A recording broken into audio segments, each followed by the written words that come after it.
Assalamualaikum warahmatullahi wabarakatuh. Shalom, Om Swastiastu, Namo Buddhaya, salam sejahtera bagi kita semua dan salam kebajikan. Halo, kami dari kelompok 4 dalam mata kuliah pengantar manajemen dengan dosen pengampu Bapak Hendra Saputra, SE, MSI. Topik yang akan dibahas kali ini adalah motivasi dan kepemimpinan. Nah, sebelum itu saya akan menyebutkan beberapa anggota dari kelompok kami. Yang pertama ada Tiara Putri Ramadhani, Sophie Kotratun Nada, Ahmad Fauzi, Ahrianto Saputra, Nabila Irwan, dan Ariwini Puspita. Langsung saja kita masuk ke topik. Yang pertama ada motivasi. Motivasi berasal dari kata lain motif yang berarti dorongan. Motif diartikan sebagai kekuatan yang terdapat dalam diri organisme yang mendorong untuk berbuat atau driving force. Motivasi adalah proses pemberian motif atau penggerak pada karyawan atau anggota untuk dapat bekerja sedemikian rupa sehingga tujuan organisasi secara efisien dapat tercapai. Selanjutnya di sini ada motivasi menurut beberapa ahli.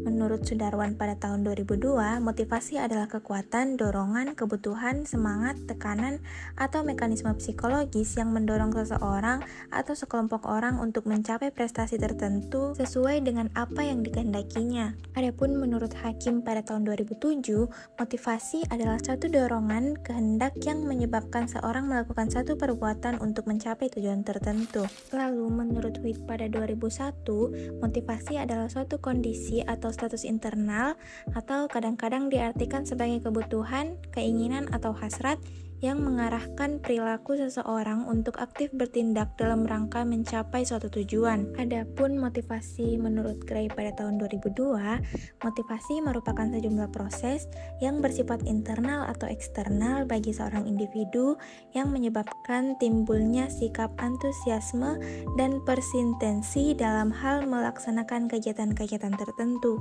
Dan di slide selanjutnya ada teori motivasi menurut McClellan pada tahun 1961. Teori yang dikemukakan oleh McClellan pada 1961 ini menyatakan bahwa ada 3 hal penting yang menjadi kebutuhan manusia, yaitu yang pertama ada need for achievement atau kebutuhan akan prestasi, yang kedua need for affiliation atau kebutuhan akan hubungan sosial, dan yang ketiga ada need for power atau dorongan untuk mengatur. Nah, selanjutnya kita berpindah materi ke kepemimpinan. Kepemimpinan adalah suatu proses memengaruhi orang lain sehingga orang lain tersebut dengan sukarela mau melaksanakan kegiatan bersama dalam rangka mencapai tujuan yang telah ditentukan.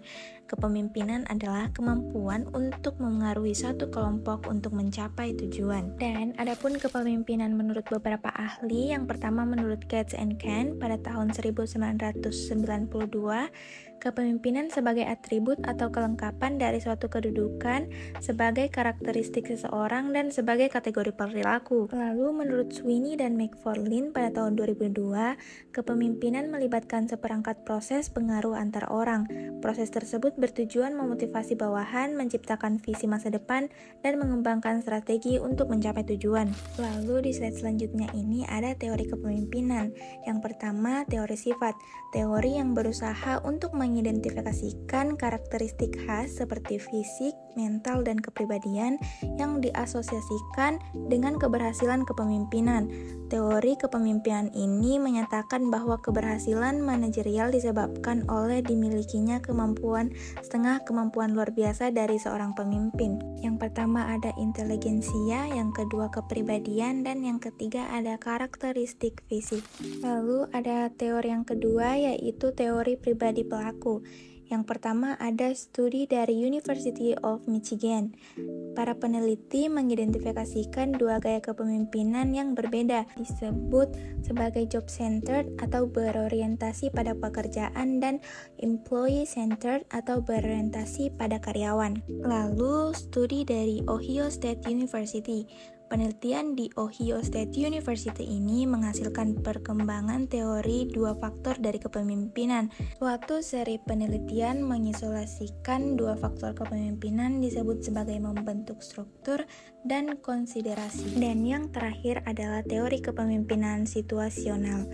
Suatu pendekatan terhadap kepemimpinan yang menyatakan bahwa pemimpin memahami perilakunya, sifat-sifat bawahannya, dan situasi sebelum menggunakan suatu gaya kepemimpinan tertentu tertentu. Nah, sudah sampai di penghujung video. Demikianlah video pembelajaran dari kelompok kami. Wassalamualaikum warahmatullahi wabarakatuh.